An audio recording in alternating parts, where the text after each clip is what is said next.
program associate at Smart Lab, and today I'll be taking you guys through decision making. I'm with Rachel. Rachel will be taking you guys through communication skills.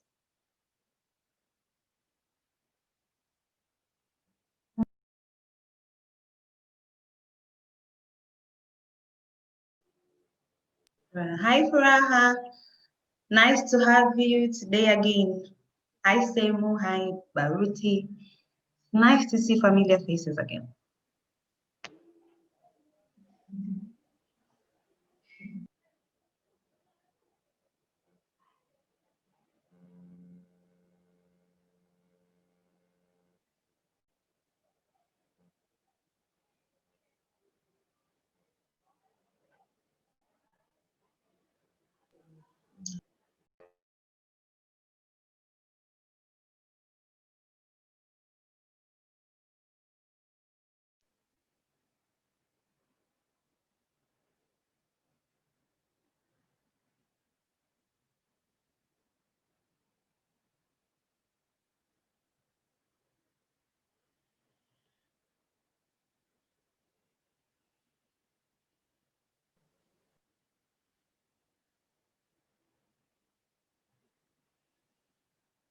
So, decision making. I would love to hear your insights about decision making. Sam, can you tell us your definition of decision making? Decision making is the ability to choose the right choice at the required time and according to the situation. So you have a lot of options and you have to choose the best one at that particular time. Thank you, Sam. That's such a great answer. Furaha, would you love to share anything?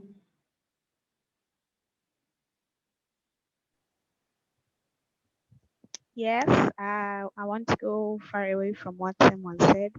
Decision making is the ability to make the right decision at the right time, and so considering all environments and I'd say after thinking critically, not in terms of biases, but yeah, after a critical thinking.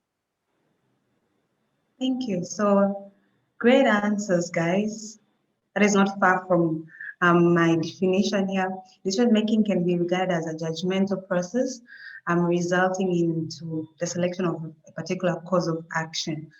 So, decision making by itself is not enough. You have to have very good decision making to succeed in most environments. Could be in most scenarios. It could be work. It could be at school, or even in your personal life. So when trying to make a really good decision, a person must weigh the positives and negatives of each option and then consider the best alternative that suits that particular situation. Um, do you guys know any steps to decision making? There are a variety of ways of going around it, but can I just get your insights on the decision making steps? Mark? Yes. Can you give me your understanding on the steps to make a decision?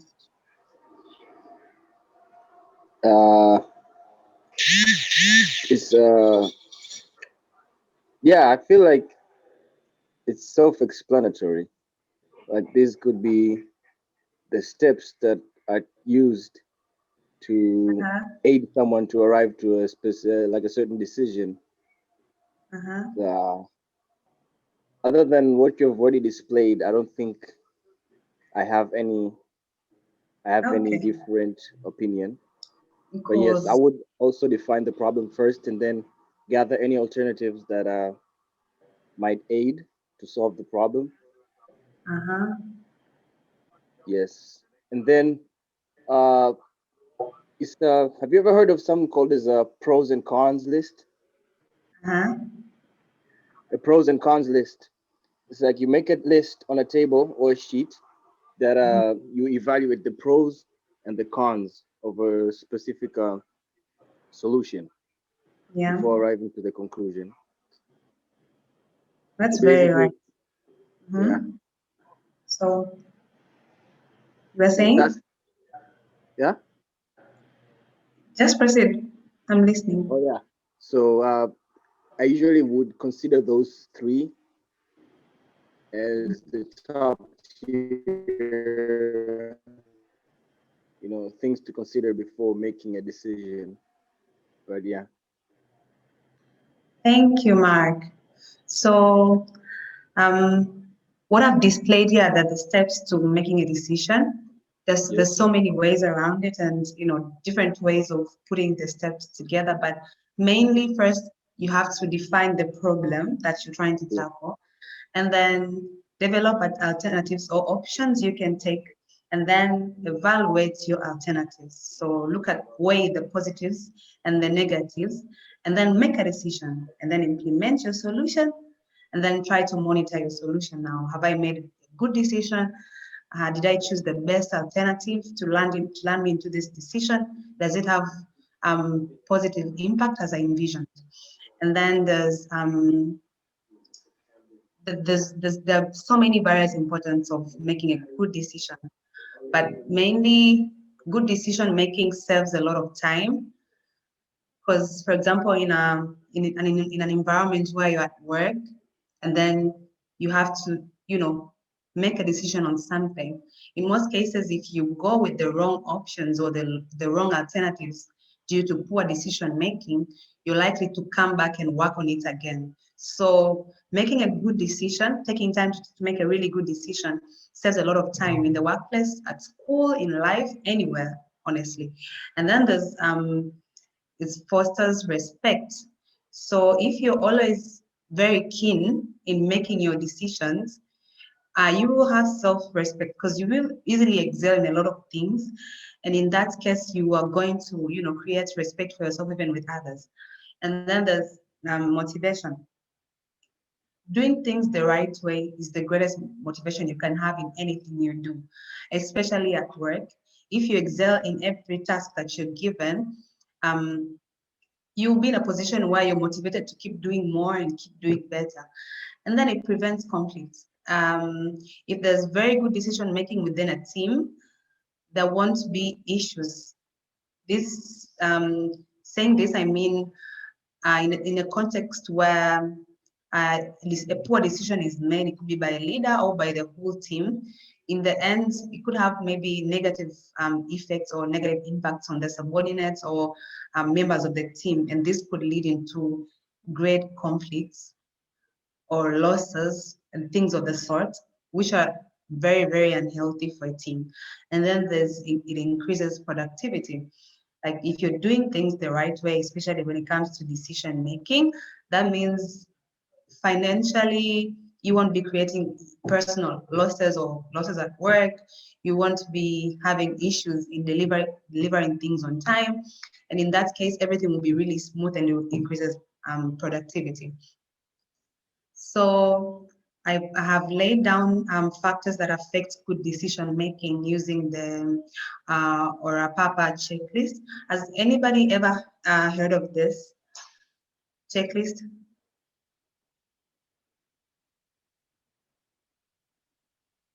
Silence means no. Okay. So this is an abbreviation for opportunities, risks, alternatives, past experiences, analysis, people, and alignment. Um, it's very important to understand each each um, each word in the lists because in most cases it is the easiest way to work through a decision logically and arrive in a very good decision that you aim to use in solving a particular problem or anything in particular. So I'll play you guys this video real quick so you can get a view of what Ora Papa is and how you can apply it at the workplace.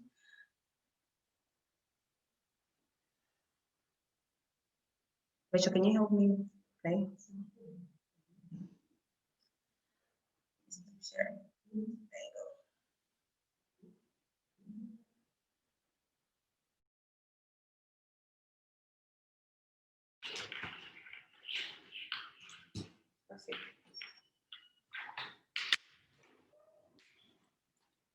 I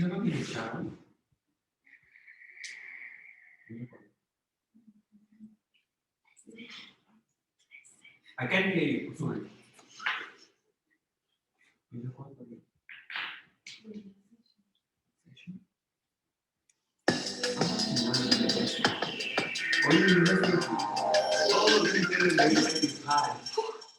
Good decisions lead to success. But sometimes, even the most experienced people make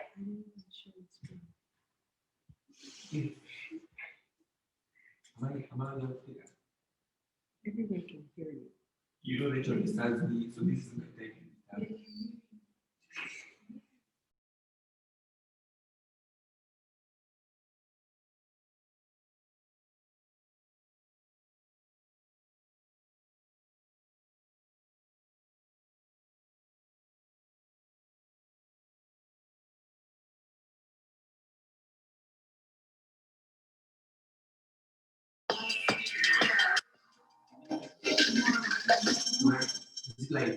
good decisions lead to success. But sometimes, even the most experienced people make bad decisions, and the cost of these can be devastating. So how do you ensure you're doing everything in your power to make great decisions at work? This is where the Aura Papa checklist can help. Aura Papa highlights 7 key factors to consider when you're making an important decision: opportunities, risks, alternatives, past experience, analysis, people, and alignment. By investigating all 7 factors, you'll be able to view things with a fresh eye, exploring angles you might not usually think about. That way, you won't be taken by surprise. Aura Papa can help you predict potential problems and refine your decisions so that it works for everyone. To start with, you'll need to gather the whole team of decision makers together. Good decisions are made when everyone involved has a say and is encouraged to think creatively and innovatively. Together, consider the opportunities of your potential decision. What benefits might it deliver? This is the fun, positive part of the process, but it's also essential to look for the negatives and flag up any possible risks. This will give you a realistic idea of what you could achieve. And by identifying what could threaten your success, you are primed for the next step. Now think critically and creatively about alternatives and improvements to the original idea. Be sure to avoid groupthink. This step will help you maximize your opportunities and minimize the risks. To reduce risk further, it's a good idea to explore the past experiences of anyone who's tried something similar. Did they succeed or fail? What can you learn from their experience? By now, you'll have gathered a lot of data. Analyze it thoroughly to get a good idea of your decision's impact. Are you jumping to conclusions or making assumptions? Do you need to do more research? Next, you need to consider the people involved in your decision, both inside and outside the organization. How do your stakeholders feel about the issue? And this leads us on to your organization's values and the values of the individuals within it. Is the decision in alignment with the overall culture of the company? Does it sit well with people's personal values? Is it ethical? Following the Aura Papa checklist helps you to look at significant decisions from a variety of perspectives, allowing you to make better decisions. For more information about the Aura Papa decision-making checklist, see the article that accompanies this video.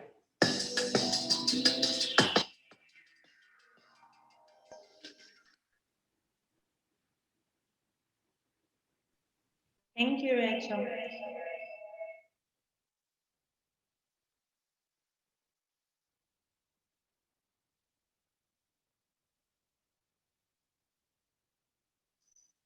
So let's get back to more explanations on Aura Papa. So, as the lady just said in the video, the first step is looking at the opportunities. You have to be really optimistic when you're in the first step of making a decision. So look at the positives, or look at the opportunities of the decision you're about to make or the problem you're dealing with.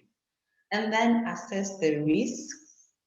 So you have to look at the negatives after you've checked with the positives. So what are the weaknesses and drawbacks of your decision in the end, or of the problem you're dealing with? Or what are the unfavorable consequences that you're gonna face after you've made a certain decision? Or what could go wrong if I choose this path?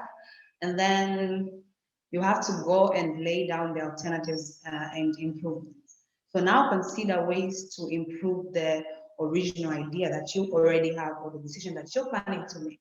So what other choices are available apart from that alternative that you have at that point in time? Or, and how can you minimize, how can you maximize the positives or maximize your opportunities and minimize the risks?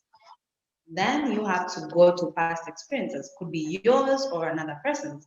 So identify somebody who went through the same situation within your organization or even outside, and look at the options or the decisions they made in that particular situation. So did they get the best outcomes? Did they fail, or did they get the best outcomes out of their decision? And then you can weigh from there the kind of options you want to go with based on that particular experience. Mind you, you have gathered a lot of information from analyzing the opportunities and then the risks, and then putting down together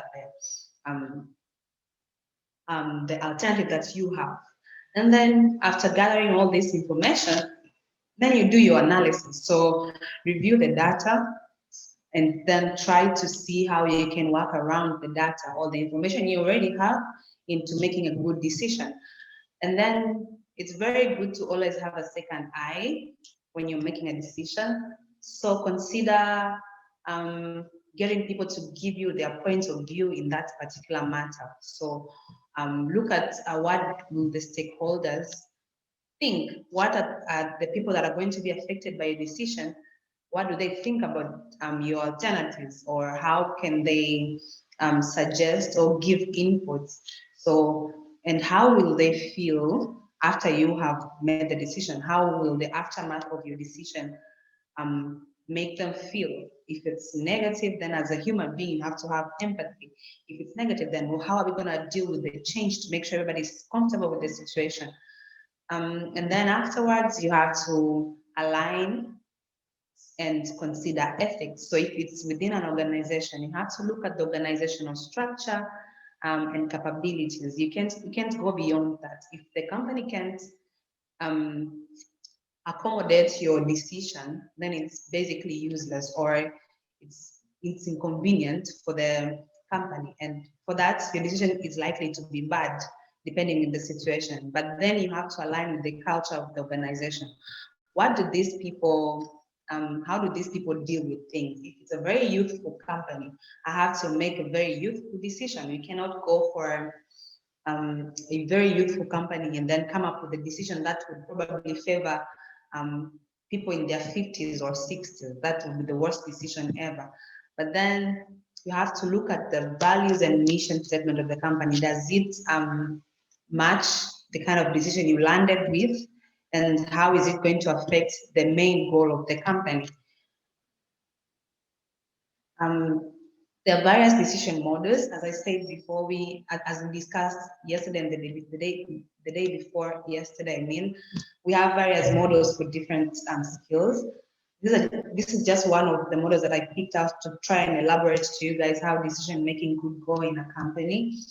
So the Bloom-Newton model, it's also termed as the deciding how to decide model. So how do you go about making a decision and involve as many choices as the decision itself? So sometimes you have to, take charge as a leader in a team and decide something on your own, but sometimes you have to be autocratic, and involve the team. So just to put a balance and let people contribute and make the decision better, depending on the situation, of course. And at other times, it's better to make a decision based on the group consensus. But this can use more time which could have been invested in something else. And sometimes you can use a lot of resources. You know, when you involve a large group in decision making, everybody has a different idea, different perspective, and a different approach in, you know, tackling problems. And for that, you're going to waste a lot more time, because you guys need to you have got to come up with one decision that everybody agrees with, and that's going to take time to merge everything together. So how do you decide which approach is best? This is what this model teaches.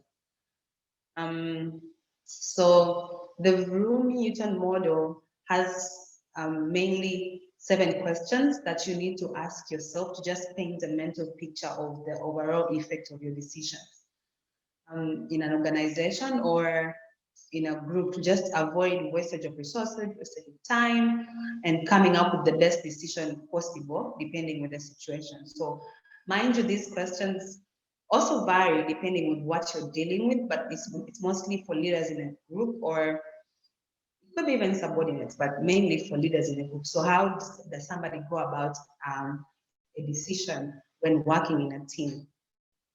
The first question is there a quality requirement?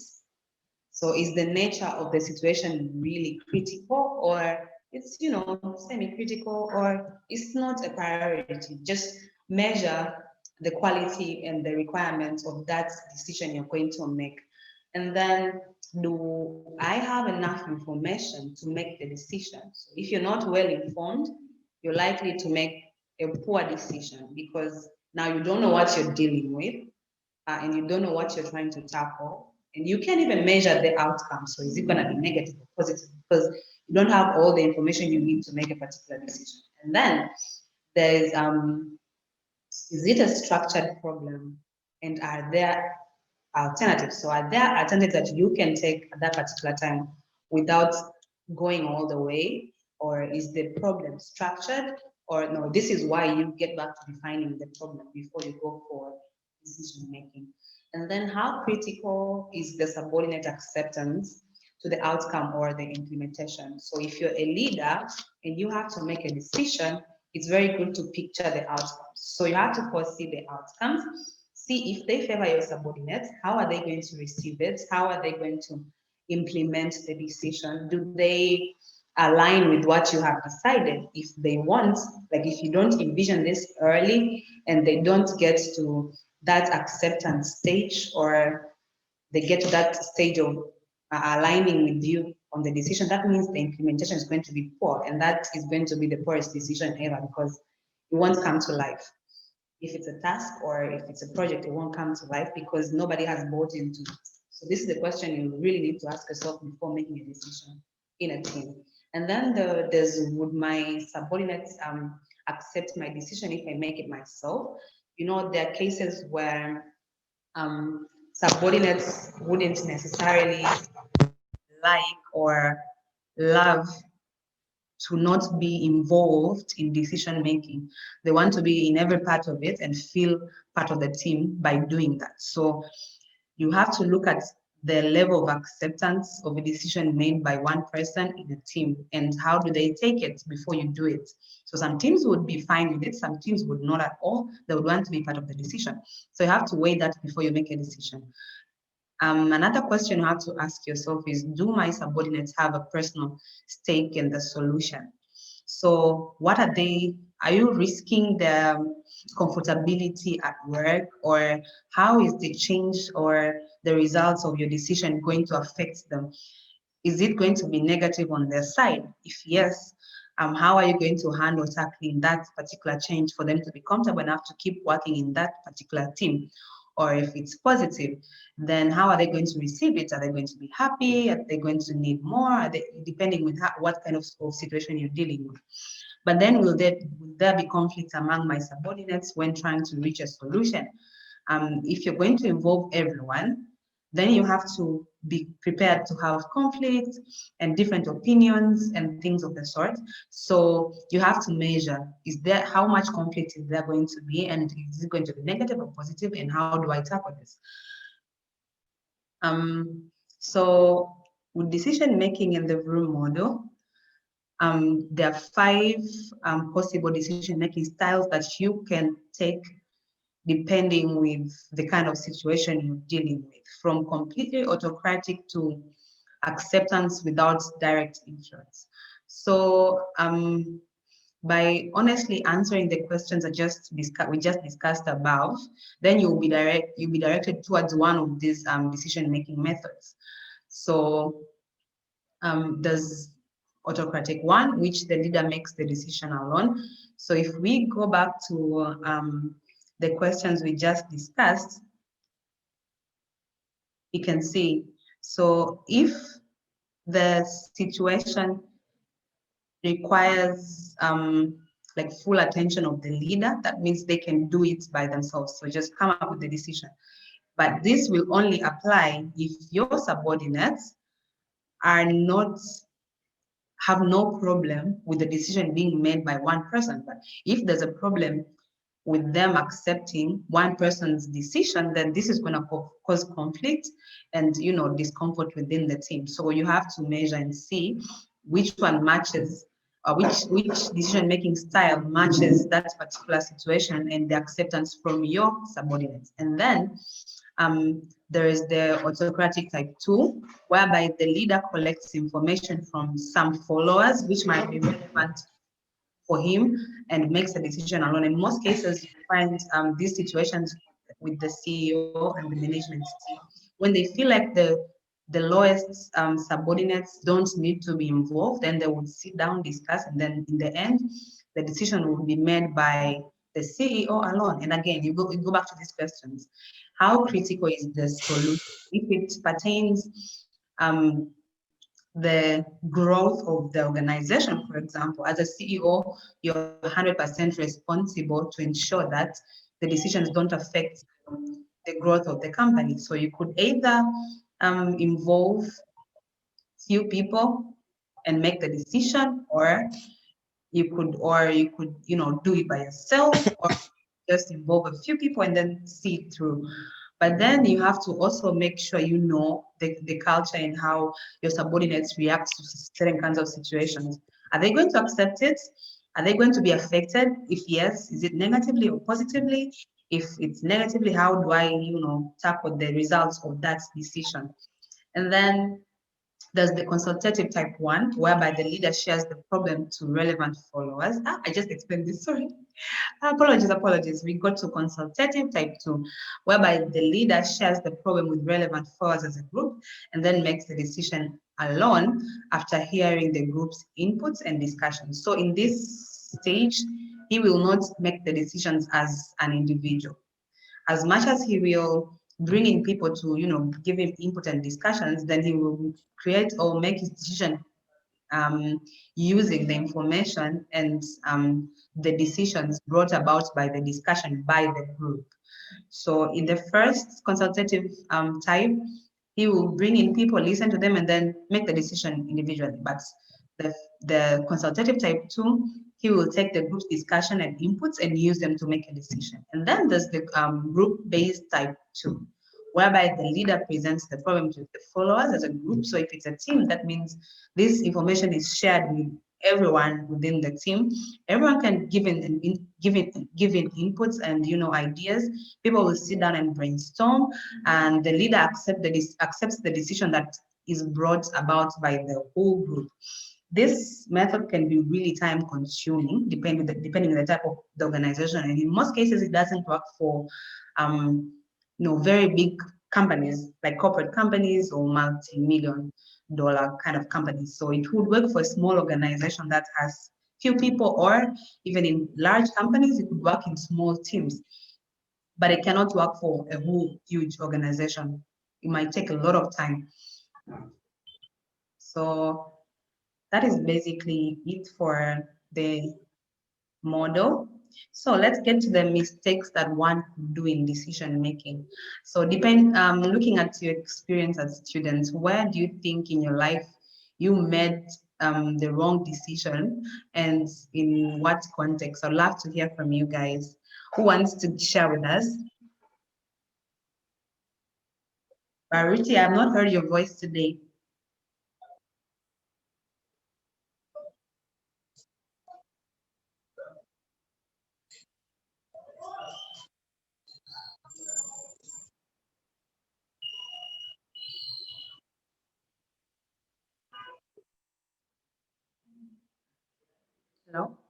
Verity,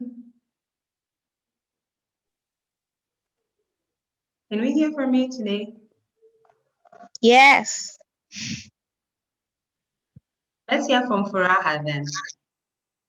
So unless I heard wrong, the question was to share experience about a wrong decision that we made during in school life.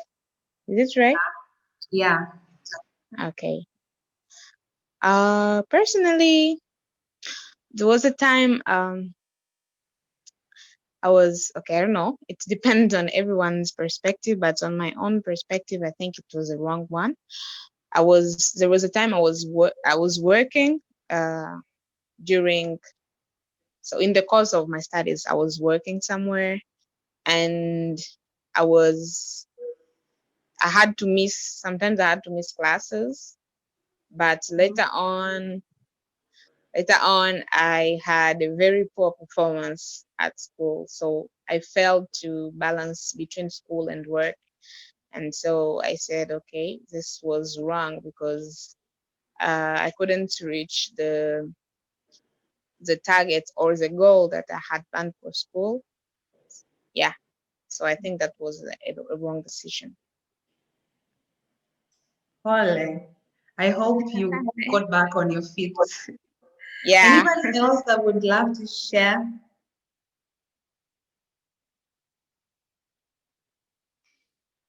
Okay, so let's just go through the mistakes that could happen in decision making. First, most of the decisions we make, we believe we're making with a clear mind, and we believe we are right, that this is the best decision I could ever make. But actually, sometimes, or most of the times, it's controlled by mental shortcuts. It's human to just have cognitive biases, because you want to get to a solution as fast as you can get, especially when you're under pressure. So it's important to learn how to minimize the negative impacts of poor decision making. So the key to positive decision making is having the ability to slow down, recognize what is the most important and the most helpful to a situation.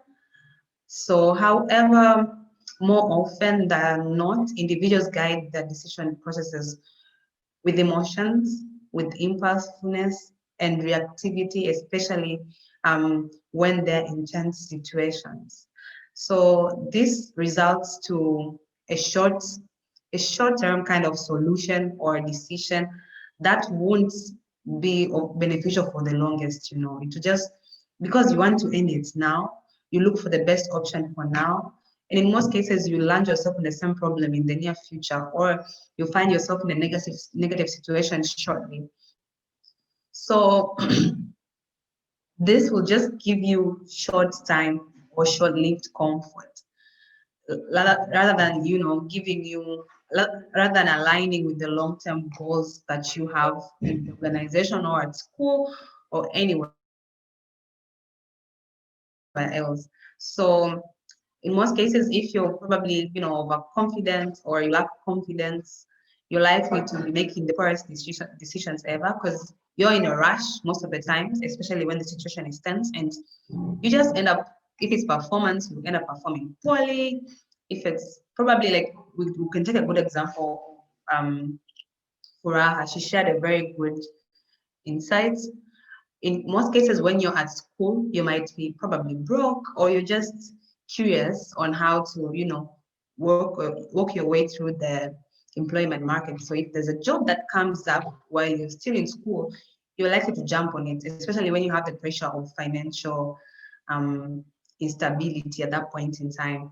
So you won't even think of the how tight school could be, or how demanding your classes could be. And in most cases, you lose balance in the middle of it if you don't know how to do it really well, and you have not like weighed your options properly, depending with the kind of job you're going for. So in the end, you might find yourself failing, you might find yourself missing classes, or you might find yourself not doing as well as you wanted to, due to that poor decision-making process. And then I'm gonna just highlight a few common mistakes in decision-making. There are a lot of them, these are just some.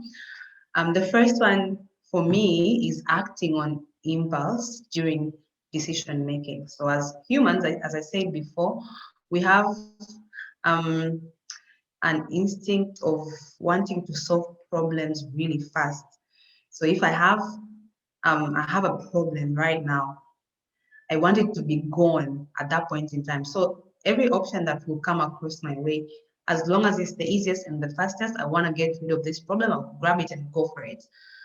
Especially when, there's emotions involved, or if it's physical, or it's financial, or you're just under pressure.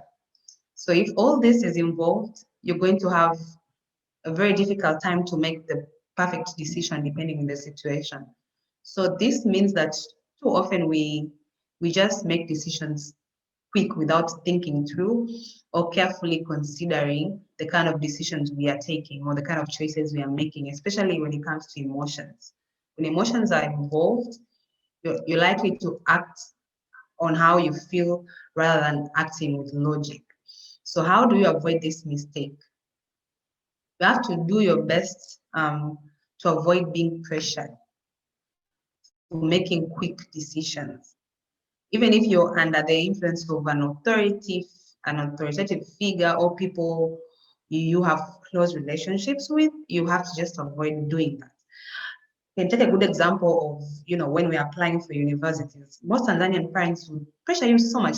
Like I remember when I was applying for my uni, my dad is a math person. He was an engineer. So looking at me, he's like, I don't know how you're going to live your life without math. So me, I'm like, I want to be a lawyer or something. He's like, no, you have to go for marketing. At least it has a little bit of math. I'm like, no, I can't, but you must do this. So in most cases, you'll find yourself applying for something you don't love because you're pushed or you're in a panic mode. You don't get time to think through. So if I was in a position where I would decide to do things that way, school would have been the toughest for me because I would have not related to most of the things that are going to be taught there. So it's very important for you to just, go back, relax, think things through before you take the overwhelming messages from everywhere around you, especially when it's elders involved or it's a boss involved or it's somebody you're very close to. And then there's identifying the types of situations where you are most likely to make impulsive decisions and commit to being more cautious and self-aware when you find yourself in one. So if there's so much pressure around you, don't rush into making a decision.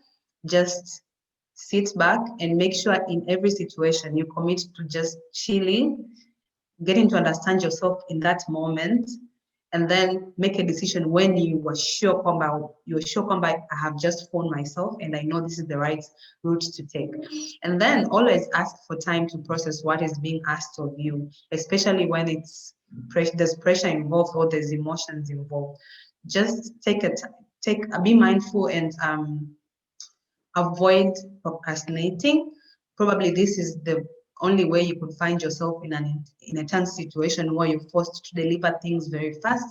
So be sure to do your things on time keenly without pressure. And in the end, you won't be pressured enough to do fast and quick decisions.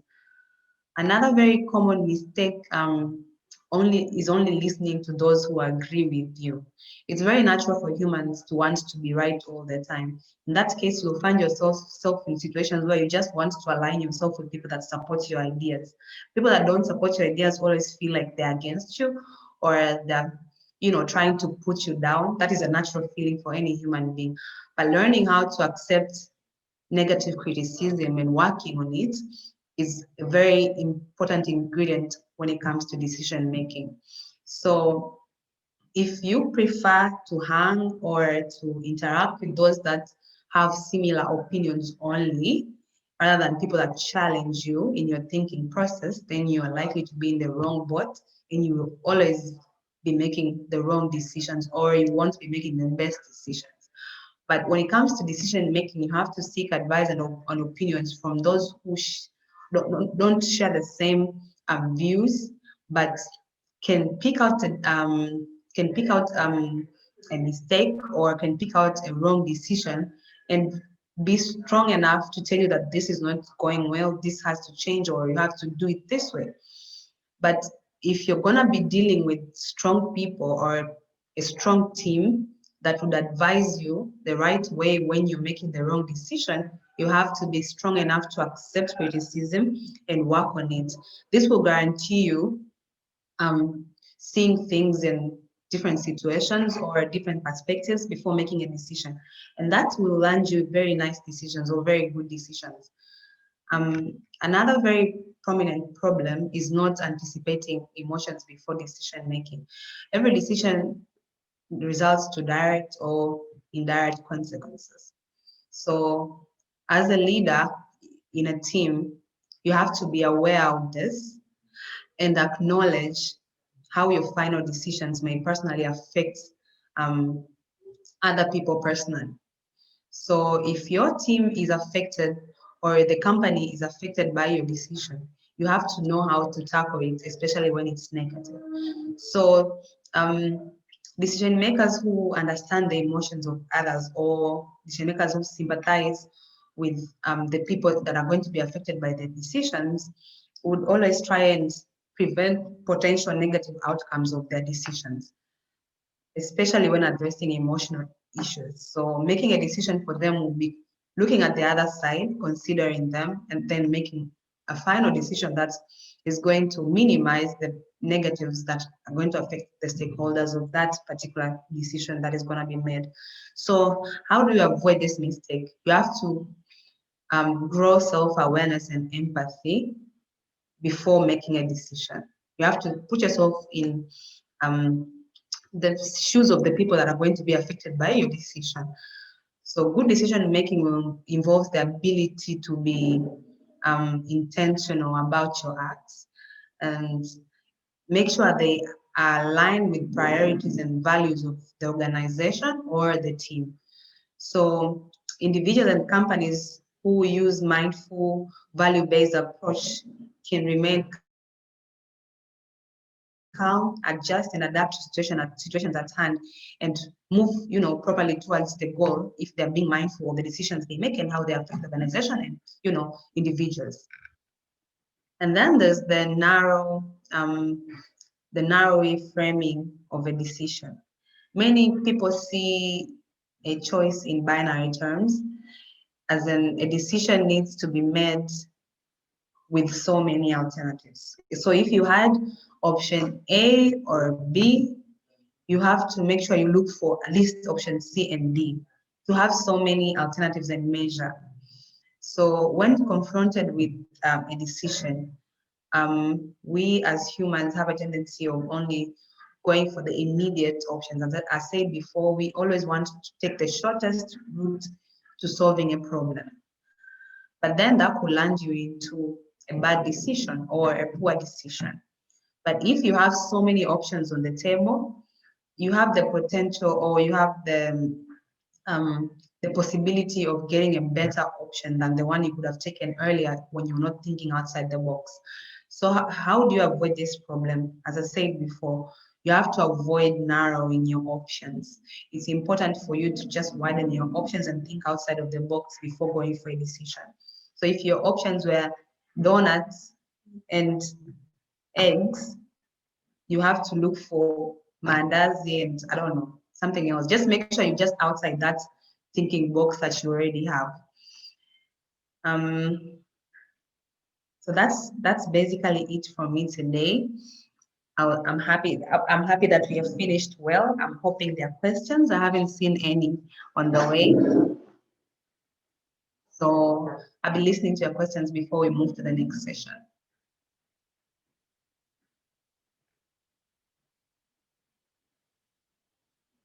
Did you guys really understand that much? No question? Mark? Verity?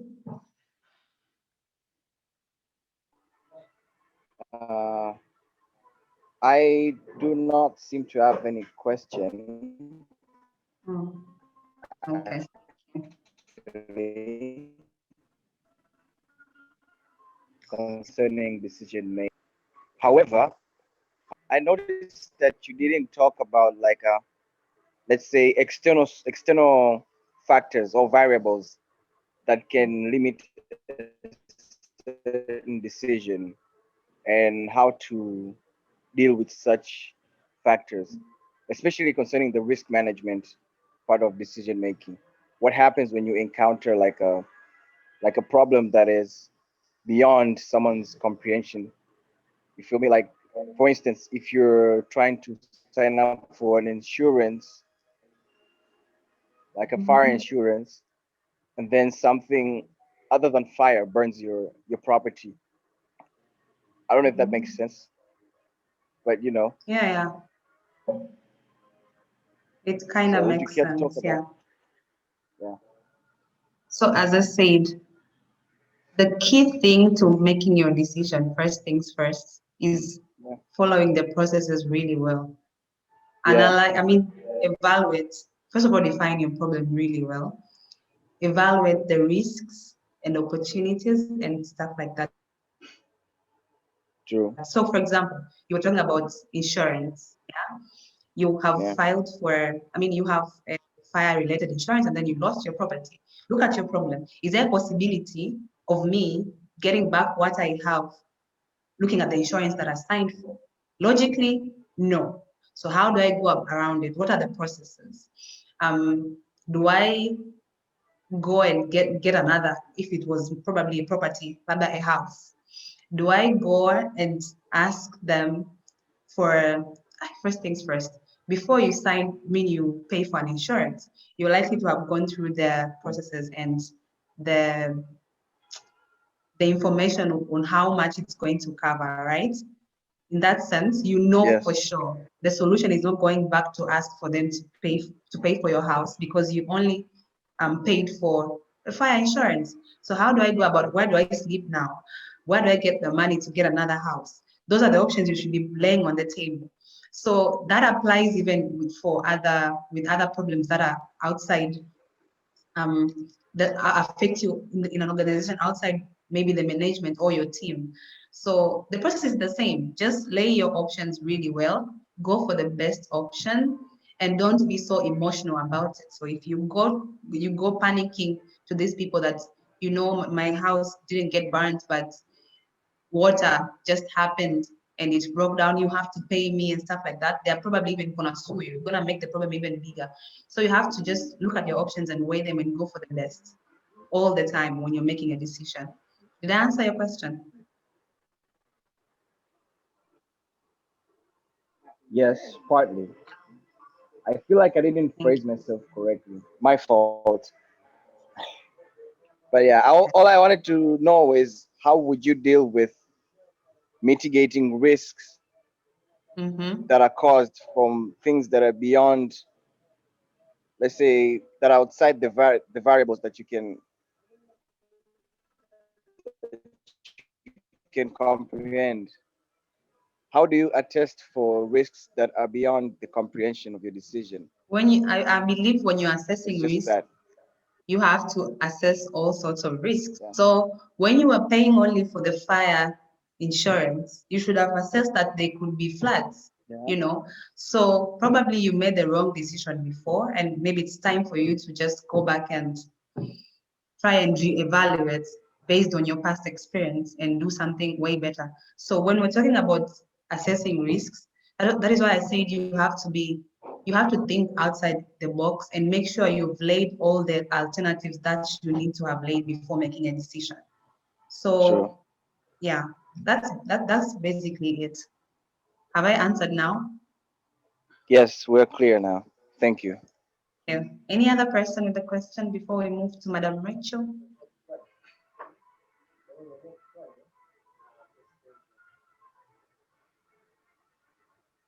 Thank you. So I'm gonna let Rachel take you guys through communication skills. So see you after you're done with Rachel. Thank you.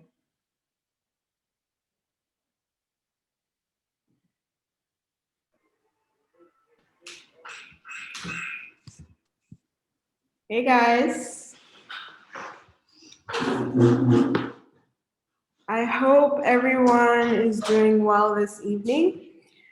So for me today, I'm gonna get through communication skills, which is something quite important for each of you to have knowledge about. And I'm also going to give you some tips. So hopefully you guys are taking notes because not everything is on the slides. I will be verbally communicating it, and you should be noting them down because this is a tip for you guys to know when you're entering the corporate world and what usually interviewers and employers are looking for as you start going to apply for a specific job or something.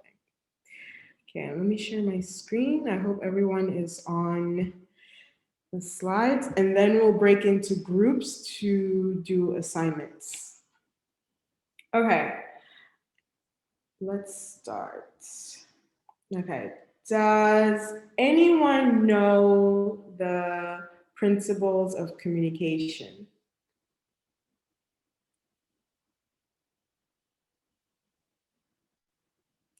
No, okay. I'm going to call out people because no one is answering.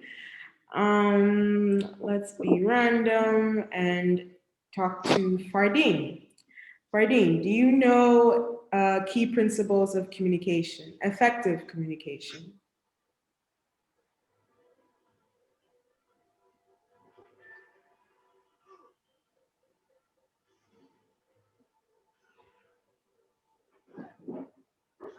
Hello, Fardeen. Are you there?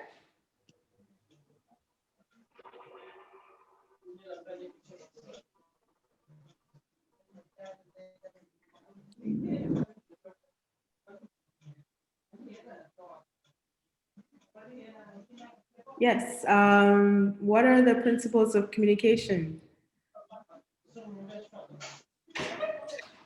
Oh, sorry. Okay. Sorry, my mic was off.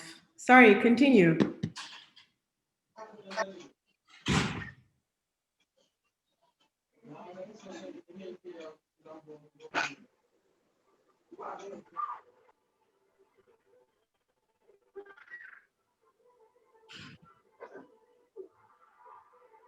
Okay. Okay. So I guess there's no communication to that. That's fine.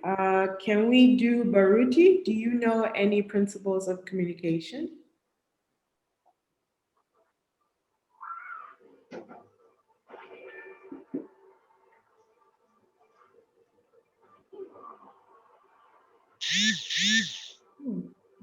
Okay, so everyone today is a bit silent. Is everyone awake?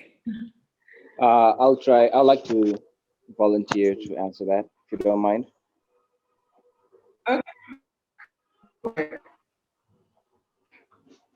So, the principles of communication, I would say these are the key factors the communication process to take place. So usually there should be the sender of information, the receiver or recipient, and there should be feedback. Those I would say the sender, receiver, and feedback. Okay. All right. That was straight to the point, yes, but not really. Farah, thank you for also sharing your answer. Listening is really not a principle of communication, but it is important, especially if you are if you're in the receiving end of the message. Okay, so let's go back to pretty much communication is just transferring information from one place, one person, or one group to the other. So every communication involves at least a sender, as Mark had put it, a message, and the recipient. So it's not usually simple, and it can also be very complex because there are so many ways to communicate. And also there's a lot of barriers that come with it. So with that, during this lessons, we're going to be talking about how to have effective communication, but also to watch out for the certain barriers that also can be seen, not only on to day-to-day activities or day-to-day information, but also into the corporate world. So, as I said, recipients can be affected by a huge range of things. One of the barriers could be emotions, cultural situation. You could be talking to someone from a different culture, and how the expression usually is done, or the jargons from different culture, it's very different. And you always have to watch out for that, especially if you're working at a multinational company, let's say like Vodacom or Absa Bank. A lot of people will be coming from different parts of Tanzania, but also different parts of Africa. So each culture is different, but also can be the same. So it's very complex, but it also can be very skillful or very useful for you guys to learn how to be effective in communicating, very accurate, and also unambiguous. What I mean about unambiguous is not trying too hard to put one message when an information can just be straightforward and very concise. Okay, so this is the communication process. I'm sure everyone is familiar with it. What usually starts is the information from the sender or from the messenger, and then it goes through a coding or the channel that you're using, either let's say a phone or face-to-face, then the message reaches and is decoded by the recipient. And that will then trigger either a behavior or an output. So, in fact, effective communication is usually a process of exchanging ideas, thoughts, knowledge, and information. And usually that information can either provoke some sort of response, or it could also provoke some sort of action. So it's usually very effective. It's also very good to make sure that the way you're communicating is going to be responded well, or you have some sort of call to action at the end of communication to provoke the recipient to take action. So, the 7 C's of communication. This is very important. Whenever you're writing up a message or before you send the message, there has to be a checklist that you go through in order for your communication or for your information to be clear. So we take it in the corporate world, writing emails or conducting meetings or participating in conference calls, creating reports, devising presentation. All of this type of communication you're doing has to go through the proper 7 C's. So how can you provide productivity? And also, how can you make sure that you communicate very clearly?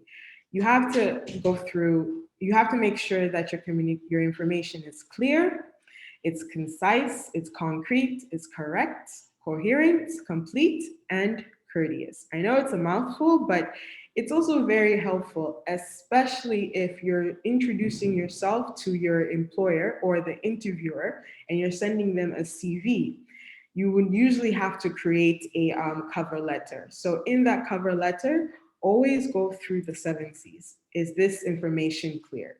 Is it concise? Is it concrete? Is it correct?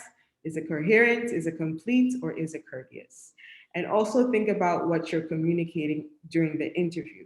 It all has to go through the 7 C's. So that way your interviewer or your future employer understands the information that you are giving them. So what does it mean to be clear? Okay, so when you're writing or you're speaking to someone, it's always important to have the goal of the message in mind. Do not write a message when you don't have the intention already in your head or already laid out. You always have to be clear in what you're saying. If you're not sure on what you're saying, then most likely the recipient will not understand either. So when you have to be clear, you also have to have the ideas in the sentence. Usually what people have is, what I've noticed, what I did when I was younger, is that I would have 4 to 5 ideas in one sentence. And then, like, the interviewer or the person reading it would pretty much not know what I'm talking about. So it's very important to minimize the number of ideas so that way each sentence is clear to the message that you're trying to portray. Make sure that it's easy for the reader to understand. If you write long sentences, then the reader will most likely not understand. And also, people shouldn't have to read between the lines, especially if this is a more formal setting. Informal, it can. Usually, we have sarcasm or puns. That's fine. But if you're in a corporate setting, it's better to be clear and don't make your employer read between the lines or make assumptions. Assumptions is not very good because then they might get the wrong idea on what your message is portraying. So, information and actions is required, must be clear so the reader has this information they need to take action. So, in the case of sending your cover letter, the action would be them emailing you back and wanting to know more about who you are because you've clearly laid out who you are in each sentence, what you do, and what you can do to contribute into joining the organization.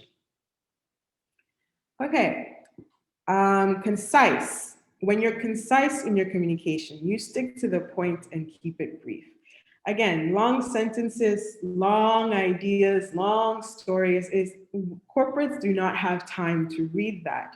The point of sending an email is that to introduce yourself and to be very concise and brief so that way they might call you or email you to know more about you. So during the face to face, that's when they want to hear your story. But remember, when you're telling your story, it has to be clear and you do not want to drag on about one idea when it can be communicated into 5 to 10 words. So you're again, like your audience doesn't want to read 6 sentences when you can communicate your message into 3 or even 1. Um, so as you can see, you see like, are there any adjectives or filler words? Does anyone know what filler words mean? Can someone tell me what filler words mean? We use it almost day to day. Filler words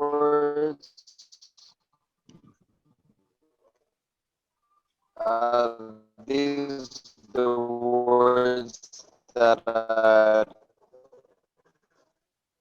meant to hide meaning or like depower the the strength of a words or intensity of a word. Okay, that was also an interesting idea. But That be it.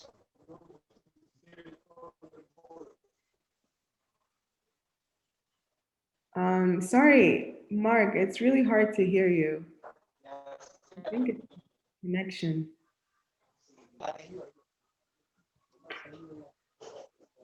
Hello, Hello. Yes. can Can you you repeat? hear me? Yes. It's a bit staticky.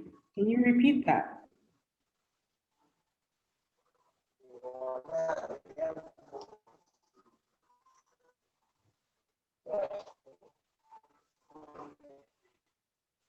Okay. Um, okay, so filler words are usually just words to make the sentence seem longer or words that are just putting into space. Honestly, I don't like filler words. I like things to be very concise and straight to the point. So things like, for instance, Inten- you see, or definitely, or kind of, or literally, basically, or I mean. All those are words that we usually use day to day when we're having a conversation, but you do not want to have them out on an email, because literally then that shows the employer that you really don't know what you're saying, or you could be saying it longer term, just that because you don't understand the idea that you're, or the information you're trying to lay out. So always try to eliminate the filler words and try to be straight to the point. Also, always read out the sentences to others, or so that way you can see if there are any unnecessary sentences, or you can read it out to yourself. If you're pretty much saying the same point several times in different ways, then that should not be there. That's overdoing it, and you should just say the idea once in a sentence and get done to it. Because then, by then, your audience would understand. But if you keep repeating it, then you've already lost your audience, and then pretty much they'll move forward to the next person. Hope that makes sense. Okay, the third C, being concrete. When your message is concrete, then the recipient has a clear picture of what you're trying to tell them. If there are details, don't put so many. If there are facts, don't put so many. Try to be like focusing on what exactly you're trying to show in your message or the information you're giving them. It has to be also straightforward, and it has to be solid. If your idea or your information is not concrete, meaning that it can also be one way or another, then your message is not going to be very strong. And then the person will see right through that, or could even argue against what you're trying to say. Correct. Concrete and correct always goes hand in hand. You don't want to make up you don't want to make up an idea or make up information, especially if you're talking to someone who has more experience than you. Your communication has to be correct in terms of the idea or the knowledge that you're saying. In the other instance of correctness, also always check your grammar, check your spelling. Spell check, I know, is not the best tool on Microsoft Word, but there's also this great tool called Grammarly. I'll share the link to you guys. It's also very helpful to help you write grammars, but also spelling in sentences. You do not want to have spelling mistakes in names and titles. Once a corporate sees that, your CV is literally out of the door. So always try to be correct, always double check, and be concrete in your message. Don't put too many details, because if you go back to how being concise is straight to the point, it always links it together. Coherence. So when your communication is coherent, meaning it's logical, all the points are connected and relevant to the main topic, and the tone of flow of the text is consistent, which is also relating to the last C, being consistent. So they have to understand what you're to say in your message. Anyone who you're sending it to, the points have to be connected. It can't just be you're talking about one thing and then you're adding on another thing and there's no connection. That shows incoherency. Let's say if you're talking about virtual reality and the world of AR or augmented reality, and then you go on talking about OS software. How does that operating system and virtual reality connect? It really doesn't if you are a tech person. But sometimes you can twist it. Just make sure that your message is coherent and that it is connected. Complete. Very important. When you're writing a message, make sure it's complete, meaning that it has to provoke some sort of response from the sender, either by action or either by sending them back like an email. Like, so let's say you are sending an email to Anna asking for a job. You write down everything in your cover letter, and then at the end, you said sincerely. That's it. The message is not complete because you haven't really stated what you're looking for. And a way to complete it would be like, if you need any more information or if you need any clarification about me, kindly contact me at this. So if you've included all the relevant information like contact names, dates, times, location, and so on, that will most likely provoke action. So always send a complete message. Never, ever, ever send a message that you feel does not have enough information, or if it doesn't provoke an action. One thing you have to know is that corporates, they take their time very seriously. And if you do not also mind their time, if you're sending them a message and it's not complete, they will see you as you're wasting their time and they'll move forward with something else. Okay, the last, courteous. Have to be friendly, especially in also the corporate world. All of us are human beings. We want to talk to each other nicely. We want to also consider people's ideas.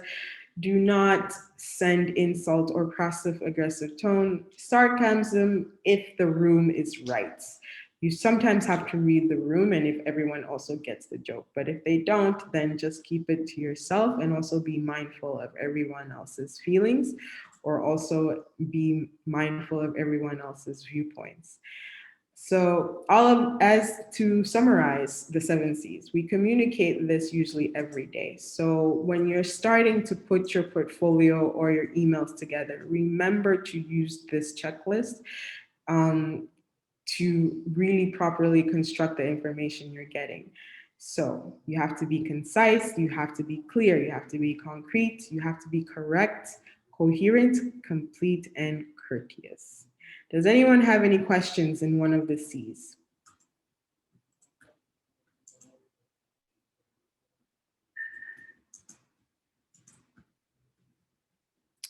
No? Any questions? I'm assuming everyone knows. Remember to mute your mic, unmute when you have a question.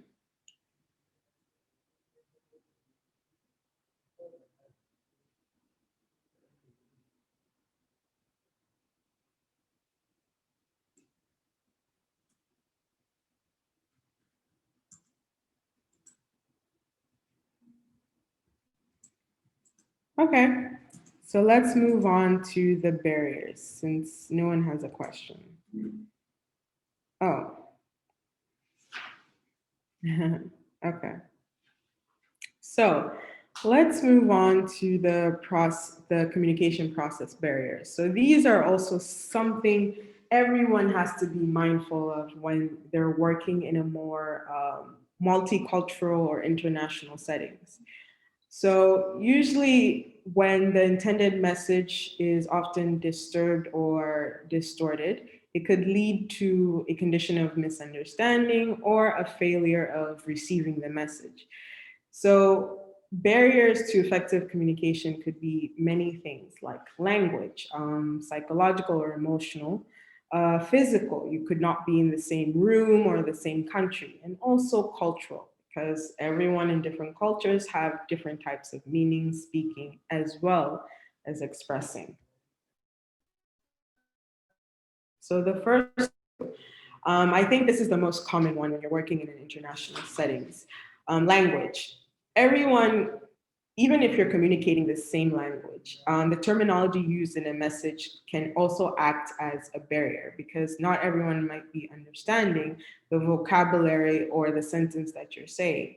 So an example would be a message that includes like a lot of special jargons and abbreviations that may not be understood from another person who is familiar with those type of jargons or terminology. So an example would be, let's say Swahili. It's spoken into maybe 4 or 5 countries in East Africa. The most common one is Kenya, but their Swahili is more or less different compared to Tanzanians. An example would be one of my colleagues when he's ordering food. The way you would order food or would speak to a shopkeeper or a waiter, they would say, nataka chips, like, I want fries. In Tanzanian Swahili, we would kind of see that as rude because how we would say it is naomba chipsi. because we would add the more please because it's much more courteous. But in Kenya, that's not something that would say because they just wouldn't say it as they feel like as if they're begging for it. When in our Swahili, it's more the positive and more correct way of saying it. So always be aware of this language barriers. Not everyone could be understanding what you say, but also it's good to ask questions when you're not understanding the jargons or terminology when someone is speaking. Physical barrier, another most common one. Geographic distance between the person that's sending the message to the receiver can also create a physical barrier. Usually if you're trying to talk to someone over the phone, could be hard because they live all the way in Tanga and Arusha. But so ideally, usually you would want to speak to someone face to face, especially if you're talking about a contract or an idea or a project. Although with technology becoming more advanced, we do have things such as video conferencing, texting, all often helps to reduce the impact of physical barrier, but there could be some advantages and disadvantages. An example would be this university outreach program. It would be more efficient if we did it in a classroom, but because everyone is in different areas, and everyone is off campus, it's more effective for us to do it online and just hope that everyone is able to understand and help to reduce that physical barrier. Okay, organization structure. So also this is something that's common. Usually there's always a systematic barrier that exists in different structures of organization. If there's not an appropriate system of communication, usually you won't be able to get messages across more clearly and concisely. An example would be, let's say you have the manager and then you have 10 employees. If the manager doesn't have a system of how to communicate with him, then usually employees won't know what is expected of them because the manager is not unable to communicate and the employees are unable to communicate with the manager. But usually when you join a company, there is a process of communication. You should always, always, always ask when you join. If you don't know it, ask what is the process of communication. If I don't understand something, how do I then get to my manager to understand? So usually at small companies, there is that type of structure or lack of structure to have people communicate, but at large company, there is also a process of how you can speak to the manager or even the CEO. So always keep in mind. Cultural barriers. So again, I think this is also almost similar to what language barrier is. The world is becoming more globalized, and if you can see it also now, there are much more international people in Tanzania is working in these large companies.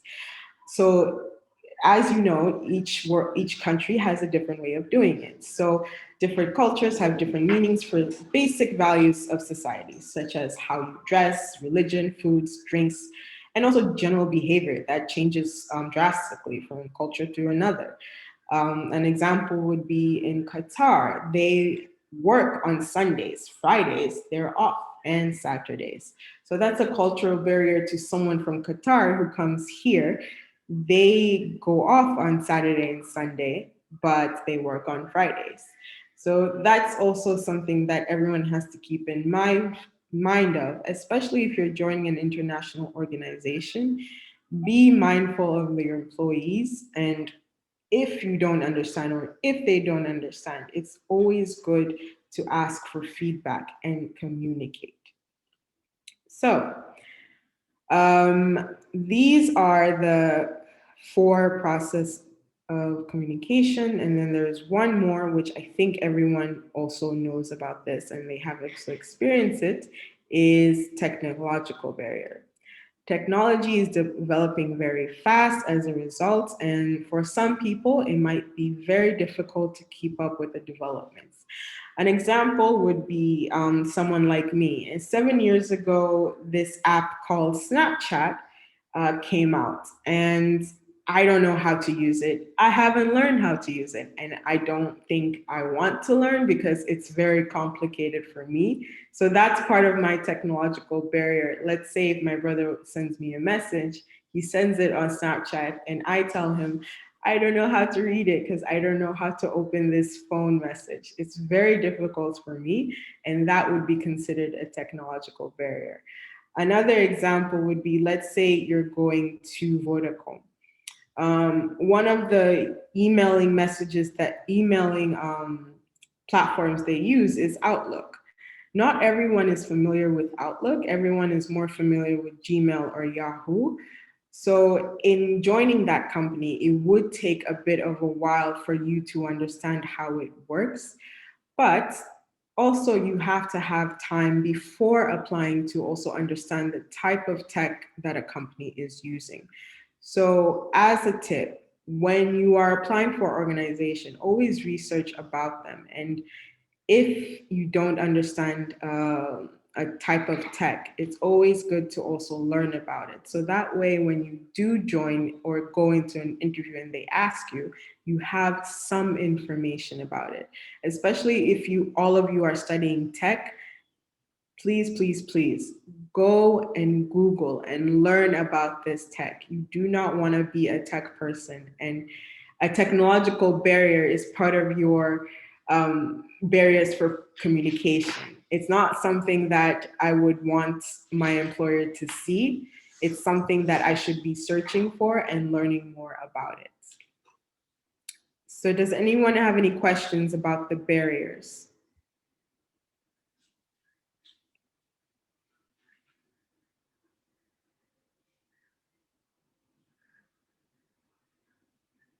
No one? Yeah, we're good. I'm good. I'm good. Okay. Sawa. I have a question. Yes, Farah. I just wanted to ask, do we have to overcome all of those barriers? Or maybe for some context, it's okay maybe to have some kind of barriers. I think for some, like it depends again, like you said, on the context. Let's say for the cultural barrier, you meet someone from, let's say, Egypt or Algeria, and you don't really know what their culture is about. As there is a way that you can overcome it by just asking. As I said, feedback and asking questions would be the best thing. But if it's something to you personally that you do not want to overcome, then that's okay too. But just keep in mind, if you're in an international setting or in a setting that this barrier prevents you from doing your job or performing, then you do need to overcome that barrier. And you have to find a way to get through that. But if the setting or the situation does, like, literally you don't need to overcome the barrier, you can just avoid it, then go for it. But if it's a setting that you need to get over it in order to do your job, you must try to overcome it. And it also showing that you can overcome that barrier shows a lot about you, and your employers will notice that you are able to think logically and overcome something that may not be something that you're used to, but it also shows like, okay, this person can take action, and they're very, very clear on how to go about it. I hope that makes sense. Yes, it does. Thank you. No worries. Okay, the communication principles. So this is what I was talking about in the beginning. It's pretty much similar to the 7 C's, but this adds a bit more meat to it when you're doing a communication. So clarity in ideas. Not all words can speak for themselves, but speakers give them meaning. Does anyone understand what that means? Can someone? Yes. Yes, Farah, tell me, what does that mean to you? Um, I think sometimes, okay, I don't know if it's right, but on my opinion, sometimes by saying not words can speak for themselves, you might be maybe explaining something that people, maybe talking about something people don't know, maybe a new topic. So I think one could look for maybe other alternatives to make the message more understandable. For example, pictures or something like that. Yes, that is correct. So, not all words can speak for themselves, but speakers give them meaning. So, in your example, is that maybe what people are trying to say may not be understood, but in how you deliver them could also be something that gives them like meaning. So either speaking about it face to face or showing them images or videos. So a clear message can invoke the same response from the other parties. It's very critical that the receiver is familiar and knowledgeable with the language and methods of communication. If not, then you can provide other means to show what you're meaning to your message. So usually pictures also speak to 1,000 words, but how usually also people interpret pictures and art in so many different ways, but how you communicate those pictures and those words literally gives clarity to the idea that you're trying to say. So, principles of etiquette. Can someone explain to me what do I mean about etiquette? Sorry, adequate. Adequate. Oh gosh, I need new glasses. Anyone? What does it mean to be adequate? I think it's satisfactory. I don't That's know. very close. That's very close. So adequate means also correct. If your information is inadequate, it creates confusion and also delay in response. So adequate information is important in taking proper decision and making action plans. As long as your information is correct and complete, then people will understand what you're talking about. But if it's incorrect and it's not straight, like it's not yeah, if it's incorrect, usually people won't really understand what you're talking about.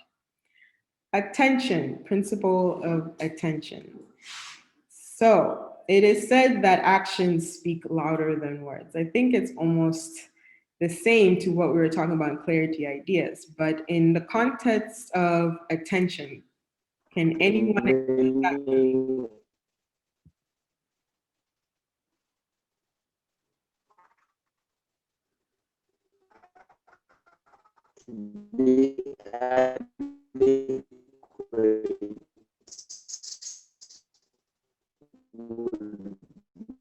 I'm sorry, your yeah, your voice is really staticky. Is there a way maybe can you type it? Because it's very unclear.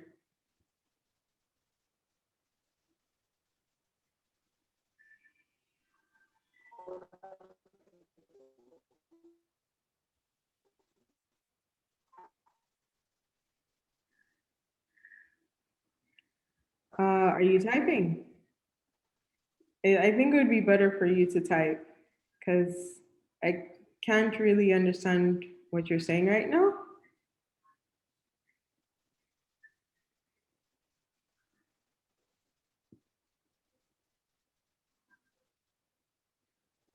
Okay, we'll get back to you.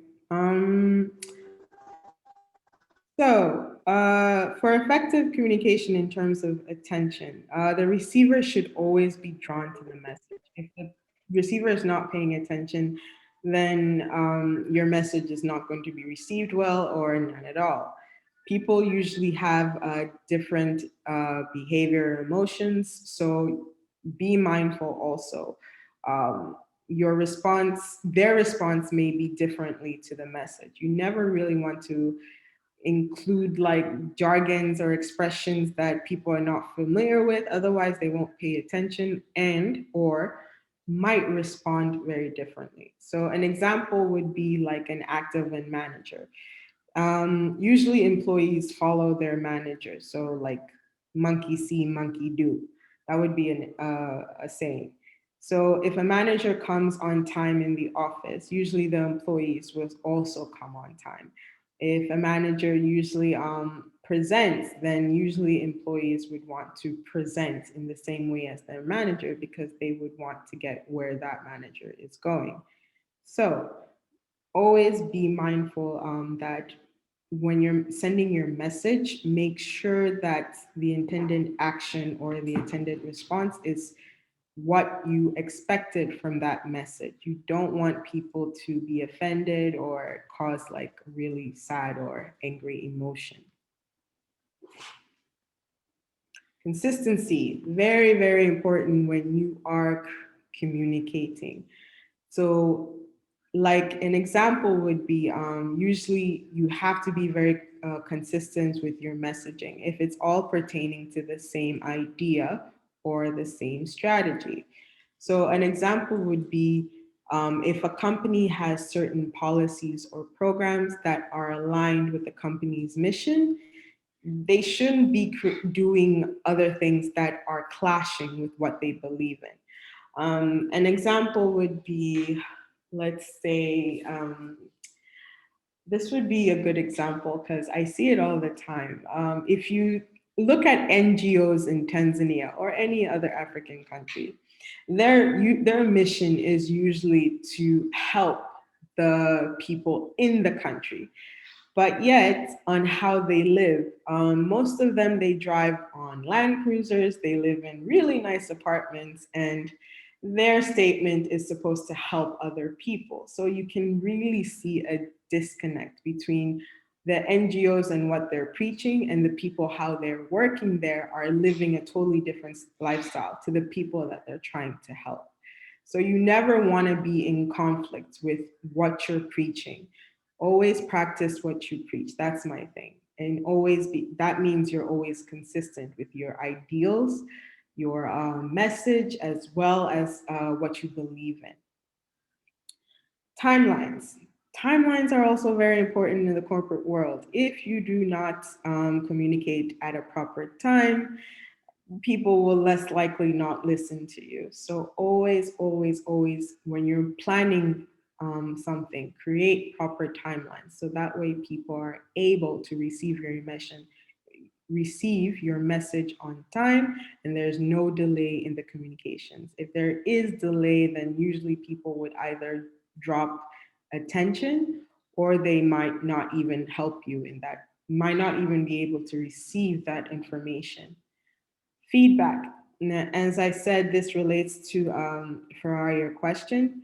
Feedback is always important. You do not want to be talking to yourself when you're sending a message. You always want to get feedback from the people who are listening. That way you can know whether they understood and they understood what you actually meant. Always important.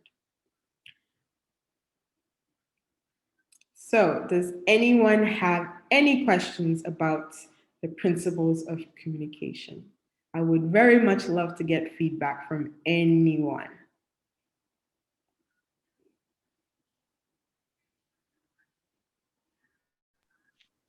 I have a question for the part of timelines. So it's written that the communication should be done at proper time. So maybe the question will be, what is the proper time? So that also goes back to context. Let's say you're given, what do you call this? Let's say you're given an assignment from the job that you're applying to. what would be the proper timeline to submit that assignment? Let's say they, after your interview, they give you that assignment. So what would you say the proper timeline is to submit that assignment? I think when an assignment is given, there is always a deadline, Yeah, and it's better to submit or to do that before the deadline. there's your answer. It has to be done at a proper time before the deadline, correct? Or at the deadline, not after the deadline. So always be mindful of the timelines that you have. So again, it also depends on context. If they give you a deadline of 2 days, you have to submit it in 2 days. And if you submit it on the third day, then you're not really submitting that communication at a proper time, no?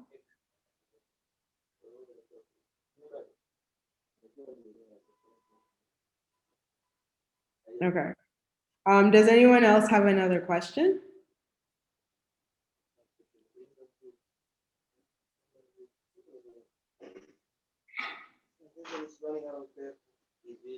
Okay. So now we're going to break into groups. There are 2 assignments. So I want to break you guys into different break rooms. Um, let's see. Can we have,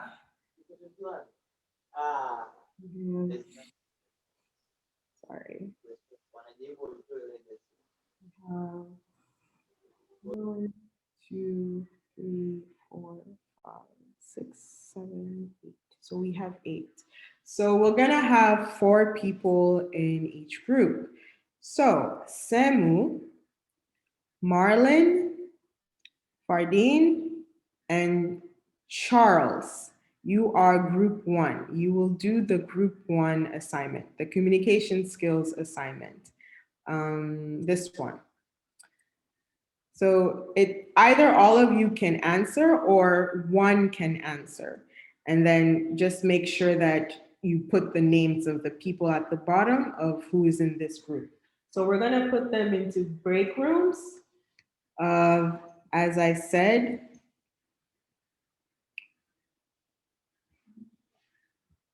did you hear who I said? So Semu, Marlon, 2.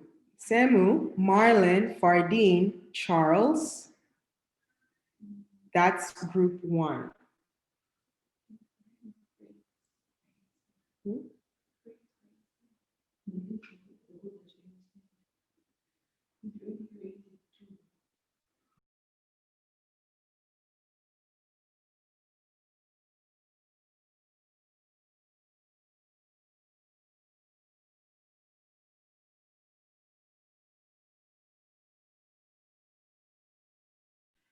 Okay, group 2 will be Farah, Miriam, Baruti, and Mark. So we're gonna put those in break rooms, and then we're gonna put, you guys can do group two assignment. Again, one person can submit, and just make sure at the bottom you put submission by all of the people in your group. So that way I know. So each assignment is 25 minutes. I'm gonna give you guys 25 minutes and then we'll come back and review your answers. So pretty much the direction is to identify the barrier of communication in that situation. It could be 1 or 2, but you guys decide. Remember to have your answers to be clear, concise, and straight to the point. And also have a solution to what the situation is. So, does anyone have any questions? Anyone about the assignment? If not, just send us a message and then we'll answer it. So remember, Semu, Marlon, Fardine, and Charles, your group 1. Mark, Farah, Miriam, and Baruti, your group 2. We're breaking you into break rooms right now.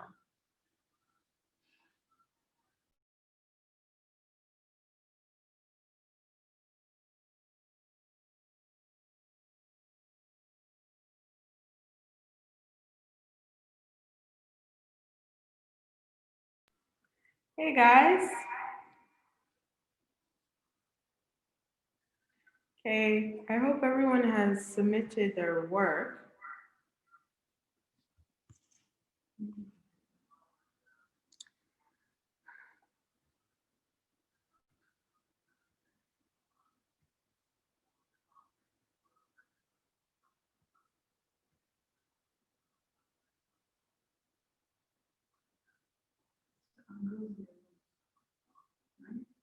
Yes.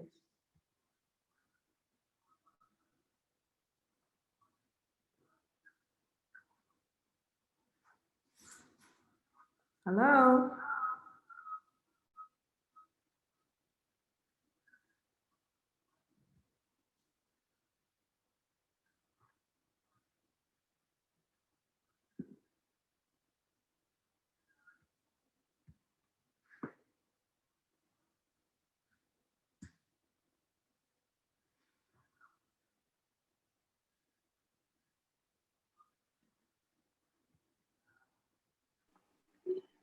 Hello, sorry. It's okay. Are you guys ready?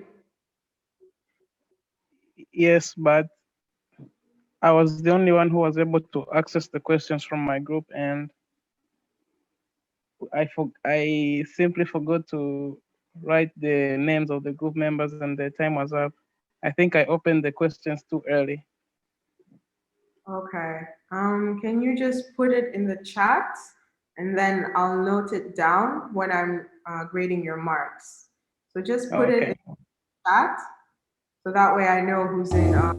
You're in group one. Okay, thank you. Uh, Hi, everybody. Is everyone ready? Hello. Yes, we are ready. Okay. So let's go over group one. Let me just share my screen.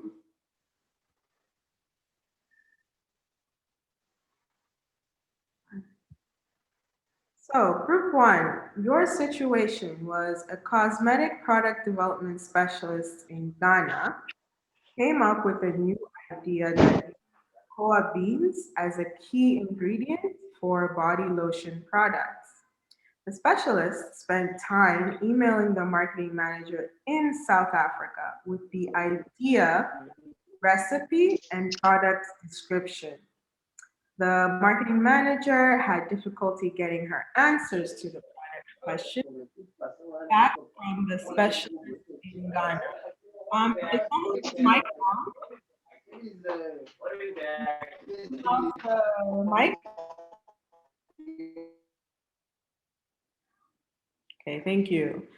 So the marketing manager had difficulty getting her answers to the product questions back from the specialist in Ghana. There were numerous nonverbal cues that were missed due to the use of email only. The final email response was interpreted by the specialist as the manager did not like the product when in fact the manager did not like the product but only had some concerns about price. The product idea was in danger of being lost. So, your assignment was acting as the CEO of the cosmetic company. Identify the type of barrier and come up with the best solution to overcome that barrier. So can you tell me what was the barriers that you had identified to this situation?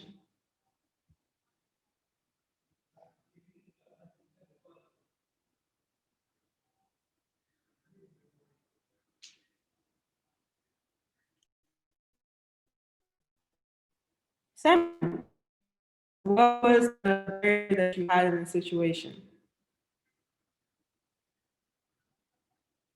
Is everyone back? I'm seeing less people.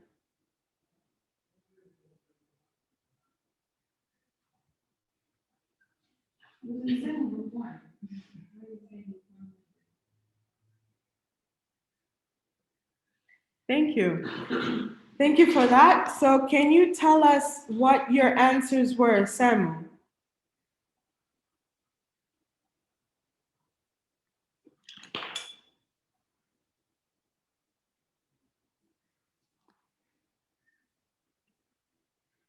Samuel or Charles can go first. Just tell me what the answers were.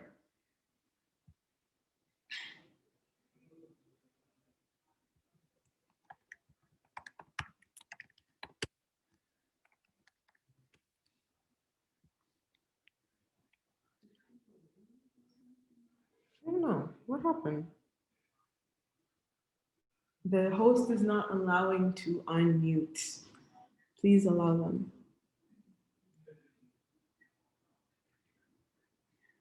Okay,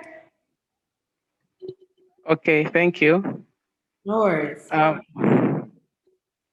you can hear me, right? Yes, we can.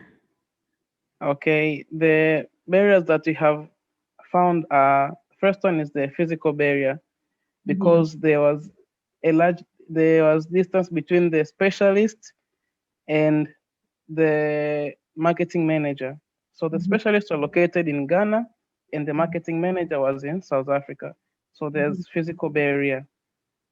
The other thing is technological barrier. As you can see from the question, the marketing manager was having a difficult time sending back a message to the specialist about the questions he has and some concerns. Also, there's language barriers because there are some cues that he needed to be clarified, this marketing manager from South Africa, but wasn't able to get them because they kind of needed a face-to-face conversation.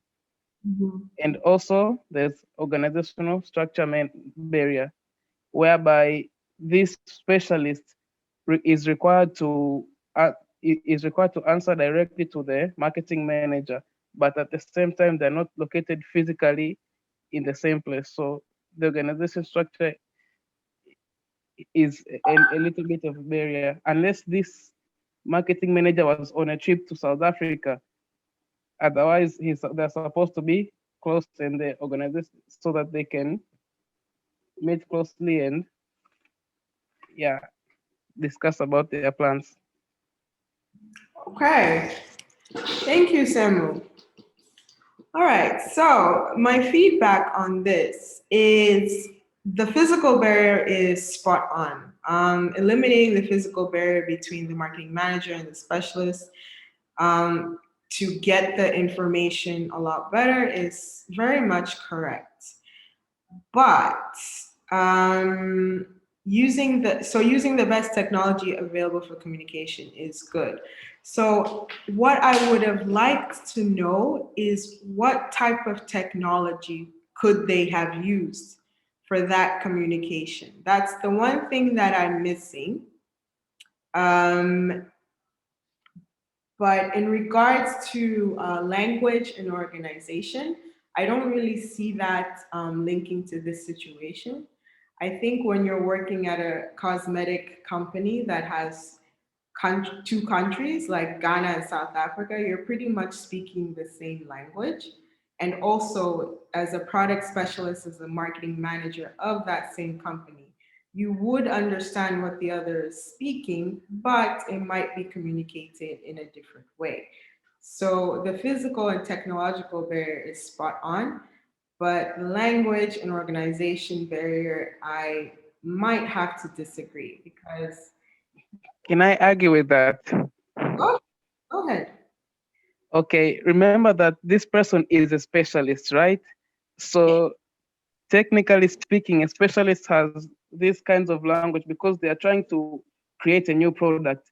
So they can say that this product is synthesized like this. He can use those technical words, whereby the marketing manager is required to understand them well so that they can start promoting the product accordingly, so that people can understand the real point of the product. Yeah. That I agree with you straight. But marketing managers who are working at a cosmetic country, as a cosmetic company, do you think they don't know the products that they're selling? They do know them, but all products have ingredients, have these ways of creating and all that. So it comes to budgeting what kind of material are needed and why they are needed. Also, when marketing them, they really have to explain themselves to their clients or customers that this product will help you like this, and it uses this. So all those details, they need to be arranged properly and presented accordingly so that the product can sell well and they can have some profit. So this marketing manager and the specialist, they really have to have a very long conversation about this product so that everyone can understand it well and so that the marketing manager can do his part better. Very well put. But you forgot the final part. The Which final email, the final email response was interpreted by the specialist as that the manager did not like the product, when in fact the manager did like the product, but only had concerns about the price. It had nothing to do with the words they were talking about. It was just about the price. So do you get where that part of product and terms really doesn't fit? yes, I do. Okay. It's okay. It's a learning experience. We always have to learn. And going back to the principles, don't try to make assumptions. Always, always, always read carefully. There are some things sometimes we miss, but in this message, everything was clear about the product. And marketing managers actually do have to learn about products that they're creating, especially if it's something as as high quality as cosmetics. Because if you're selling the product, you also have to sell the ingredients. And marketers have to understand that language. Product specialists are pretty much speaking the same language. It's just like on the other, so vice versa. You actually are correct that certain jargons and expressions cannot really be known to everyone in the company. It's just, it had to be reversed. So products may not understand marketing, but marketing has to understand product. Do you get what I mean? Yes, Hence I do. why she was confused about the price. That's where the misinterpretation was. Okay.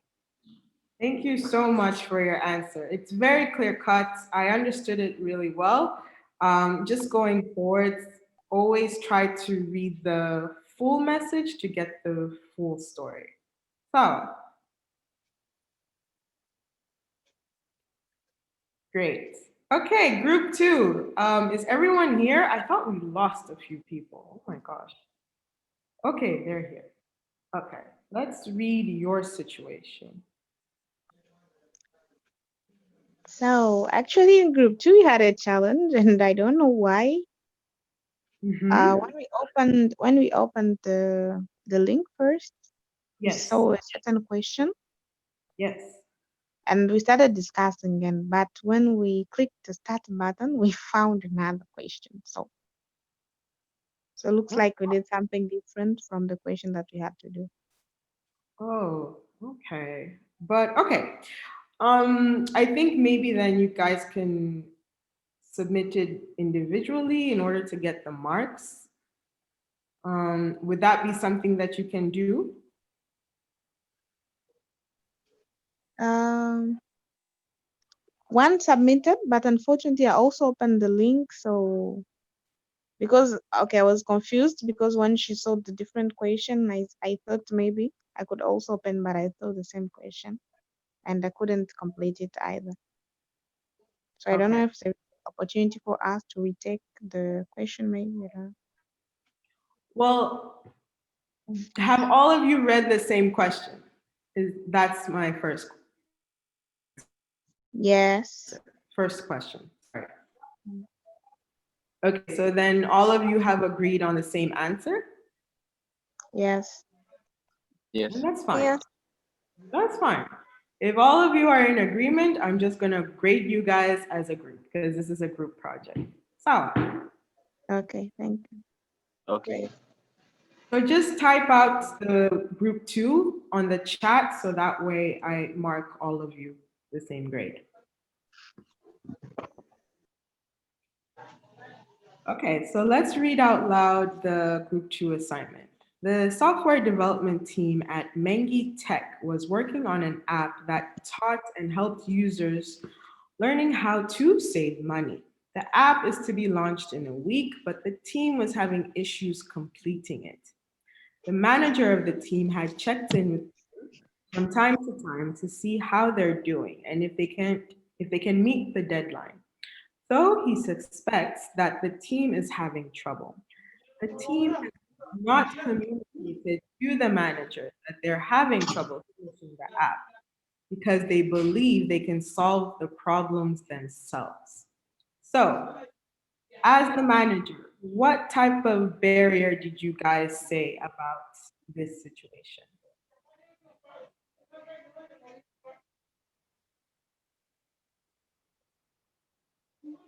When I was talking, I said we found an organization.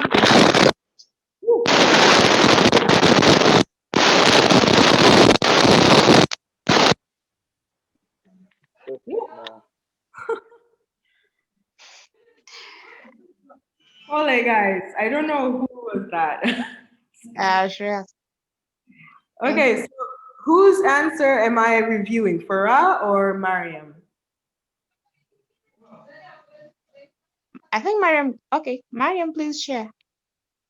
Okay, so I'm just gonna view Mariam's answers. Okay. Let me just share my screen and then you guys can explain. Okay, so tell me, what was your answer to that situation?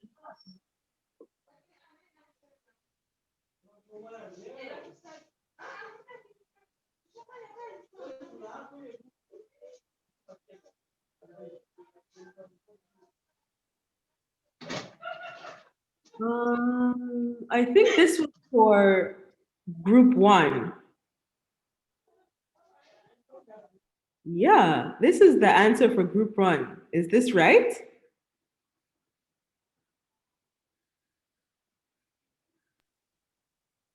Can you unmute them? That's our answer, right? For group 2? Yes. Okay, so explain this to The me. thing is, the thing is, we saw this as the first question, and then after when we were almost done, like at least like 3 minutes before you came to this main group, yeah, we noticed that the question was actually different. So Okay. All right. So, okay. So now is your chance to give me an answer for that question. What would be the barrier for that situation? Let me just open up the question so you guys can read and then you guys can tell me verbally what would be the barrier to this question. Sorry, situation.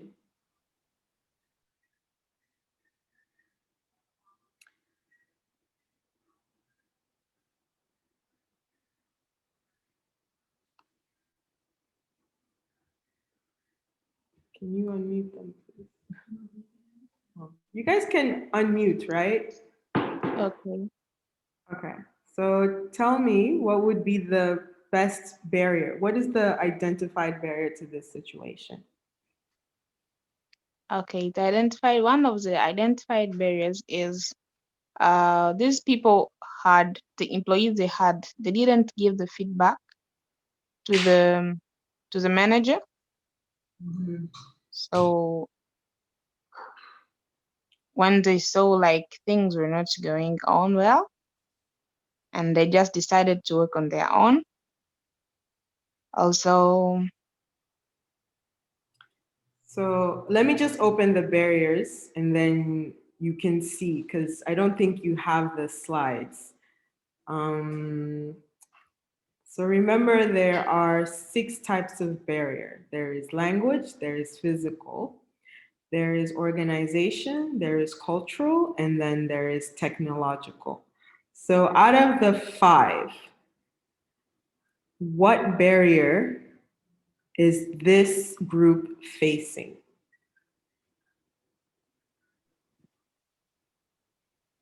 I feel like they are facing the organizational barrier. Okay, tell me why.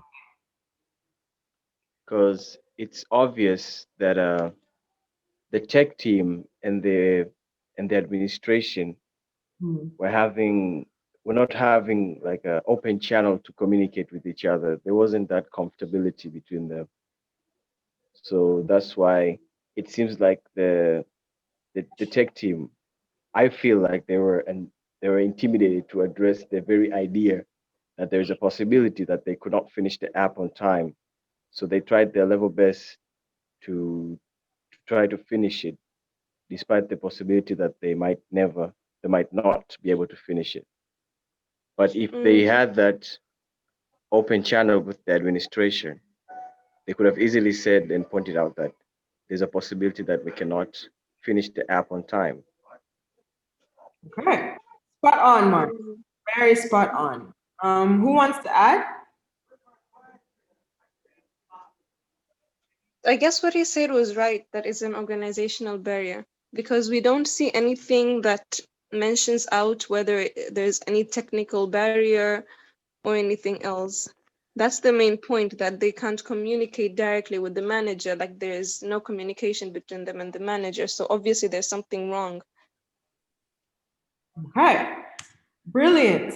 Thank you. You guys are spot on. The manager does not have a proper communication process with his team.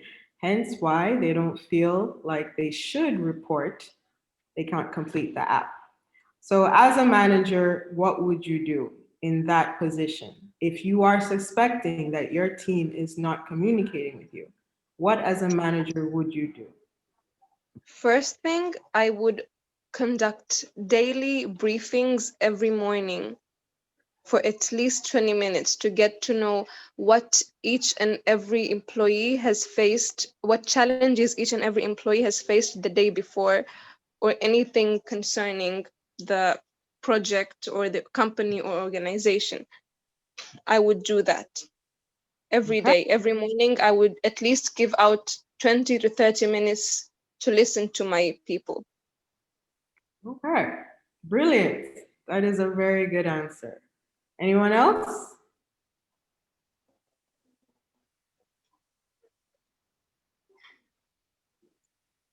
Madam, I have an opinion, Okay. but Oh, this is I'm assuming I'm taking the scenario that this has already happened and that the tech team is going to fail and they've managed to inform me that they might not complete the app on time. Should I okay. just stick to the question? Hello? Well, the question does say that the Can you app hear? is. Yes, I can hear you. Can you hear me? Yes, I can hear you now. Okay, perfect. Well, the situation says that the app is being launched in a week. So, Okay. literally, the manager, as sorry, was it Miriam who suggested the answer? Yes. Yes. So, as Miriam had suggested, that you would have to have every morning 20-minute briefings to talk about this in a week. So, with those 20-minute briefings, that's where the communication is also said, by the way, we're not able to finish this in a week. As a manager, if someone says that to you, you will have to work with whatever you got. You have the power to change the deadline if your teammate cannot complete it in a week. Or the best thing is to give them the resources they need or try to help them solve whatever they're stuck on in order to get to that deadline. Usually, if your team of tech is stuck, it's because maybe they don't know something or they're missing something. So, as a manager, you're supposed to have that overseeing eye to tell them, okay, this is what you're missing, this is how we're going to do it. Does that make sense? Yes. Okay. Perfect. Thank you guys. With that brilliant answer, I am definitely going to mark you guys 10. Very brilliant, very well thought out. Thank you very much. Thank you. Thank you, madam. So, to the end of the course, well, for the end of the session today, I would like to get some feedback with you guys. How did you find the session between decision making and communication skills? How did you find the session for today?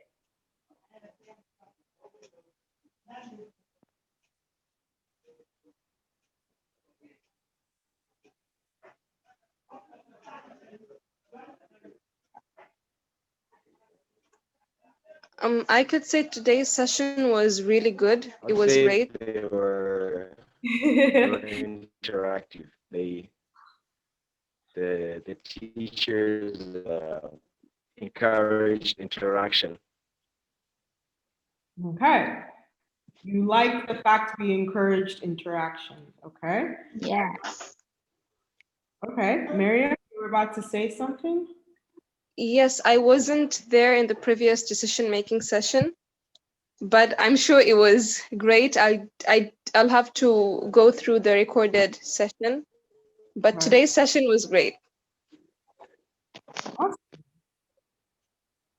Awesome. So, how would you rate the session from 1 to 10?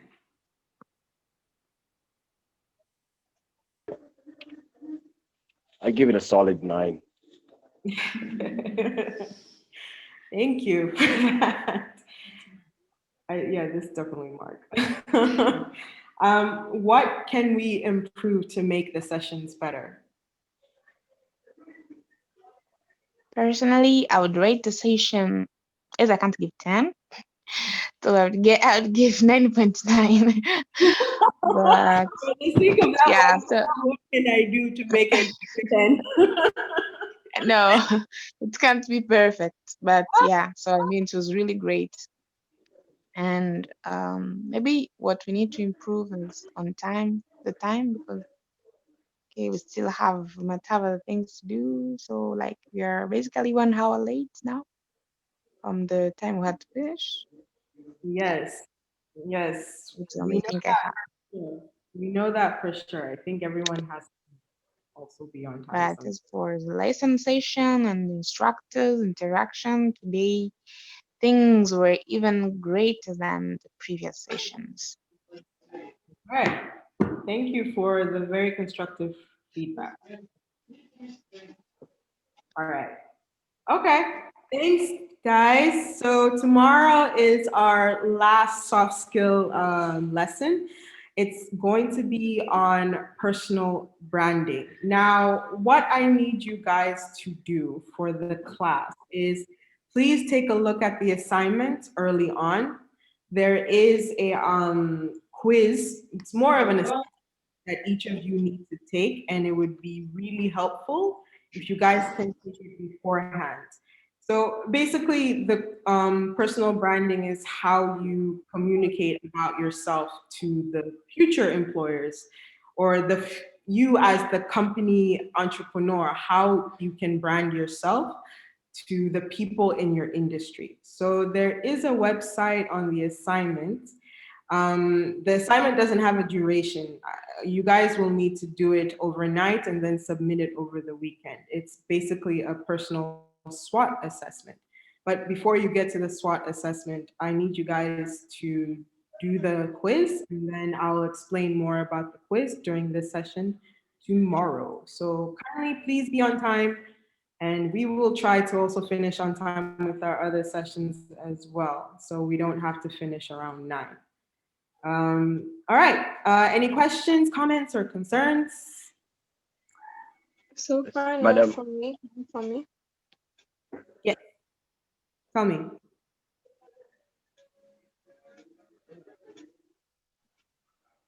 Okay.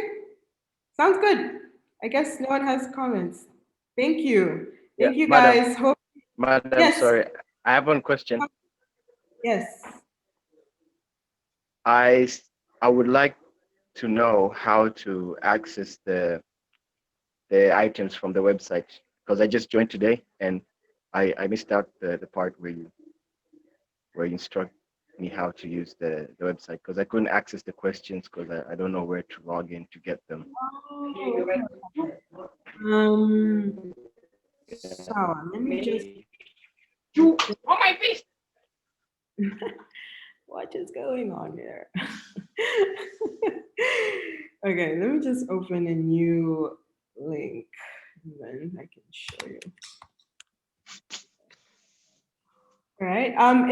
If you guys don't want to stay for this part, it's fine. You guys can go ahead.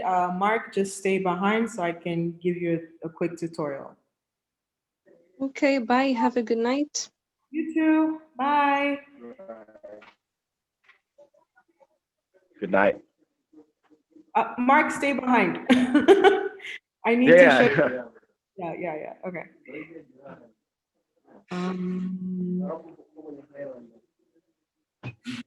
Yeah, I guess.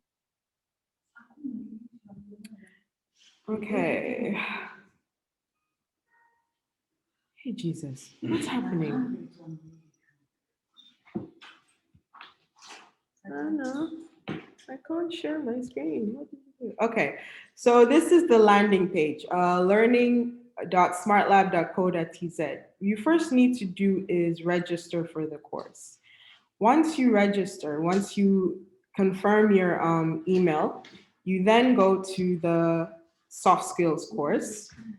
After you've registered, you'll be able to access it freely. So once you click that and you've already submitted, you can see the curriculum here, and you're able to see all of the assignments as well as the lessons that are needed. So currently, if you wanna redo, just click on the assignments and then the videos will be there. Because you're one person, just do like group one. For everyone, just do like group one, with the exception of teamwork, because teamwork, you need to be a group. So we'll omit that. But yeah, that's pretty much it. You just register, get your email logins, go to the course, listen on YouTube. Let me just like show you. This is the first class that you probably missed.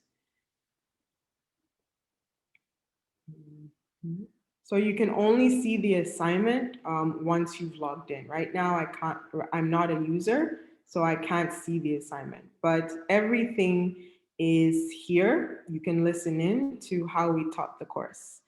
Make sense? Yes, it does. Okay. Because I never use it. If you have any questions, just write in the WhatsApp and you'll be able to. Okay. Thank you, Madam Rachel. You have a good night now. Thank you, Paul. Sorry, Mark. Have a good evening. You too.